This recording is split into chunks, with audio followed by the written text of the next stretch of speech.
Leonor's This media controlled presence approach deliberately prioritizes limited preparation and continuity over public persona. framed by This constitutional necessity exemplifies rather how than generational personal career expectations of experience. monarchy have shifted This toward controlled disciplined approach leadership prioritizes formation. preparation and Princess continuity over Leonor's public academic persona. emphasis on This global contrast citizenship, exemplifies how civic generational responsibility, expectations and of ethical monarchy reasoning have reflect shifted a toward monarchy disciplined adapting to leadership modern formation. governance challenges. Princess Her Leonor's training is academic integrative, emphasis on balancing global formal citizenship, education civic with experiential responsibility, learning in and military and ethical reasoning diplomatic reflects a settings. monarchy adapting to Queen modern Letizia's governance professional challenges. training focused Her on training is journalistic integrative, rigor, critical balancing analysis, formal and education media with literacy, experiential skills learning in valuable military in and civil diplomatic society, settings. but not designed designed for sovereign authority. Professional training focused on journalistic educational pathways of heirs versus media literacy, skills valuable in functional priorities over individual for sovereign authority. A central principle of constitutional monarchy is continuity through preparation. Princess Leonor's carefully sequenced priorities over individual traits and ceremonial training ensures institutional stability and succession readiness through preparation. Queen Letizia's role, while carefully sequenced academic, military, and ceremonial training integration and institutional stability and preparation for sovereign authority. Queen Letizia's role, this distinction clarifies why comparisons based on personality-oriented style are secondary to institutional preparation for sovereign authority. Section 11. Broader European understanding this distinction clarifies why comparisons based on personality or public style are secondary to institutional education, international exposure, Section 11. Military training and formal constitutional engagement. Heirs today increasingly follow structured governance, legitimacy, and public education, international exposure, military training, earlier model, where consorts adapt to institutional measures aim to strengthen governance legitimacy and public succession. Queen Letizia's experience Princess Leonor aligns with these contemporary European trends, emphasizing preparation and institutional continuity prior to formal succession. Leadership in constitutional monarchies is less about charisma and public perception than readiness and competence, emphasizing preparation and institutional continuity. Illustrates the intentional design of constitutional monarchies is less about ceremonial public perception than readiness and competence. Queen Letizia's Princess Leonor's trajectory illustrates the intentional design of preparation, public engagement, ceremonial training, and legal grounding, valuable, but fundamentally different in function. By contrast, recognizing this distinction allows for a deeper understanding of monarchy as an evolving institution. And social initiatives, valuable, but fundamentally different in function. Suggests a monarchy-oriented toward institutional allows for a deeper understanding of monarchy as an evolving institutional adherence. And Princess Leonor's structured preparation suggests a monarchy-oriented toward institutional resilience. Queen Letizia's experience remains instructive for understanding consort roles, and global awareness, distinct from the developmental and leadership with trajectory of the heir.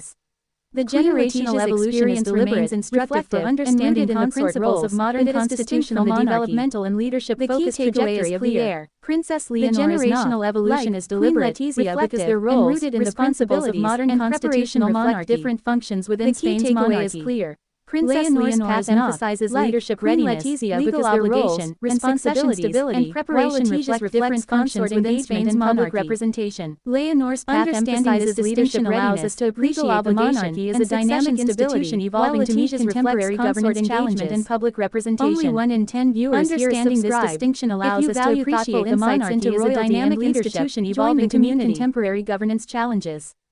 Only 1 in 10 viewers here is subscribed. If you value thoughtful insights into royalty and leadership, join the community.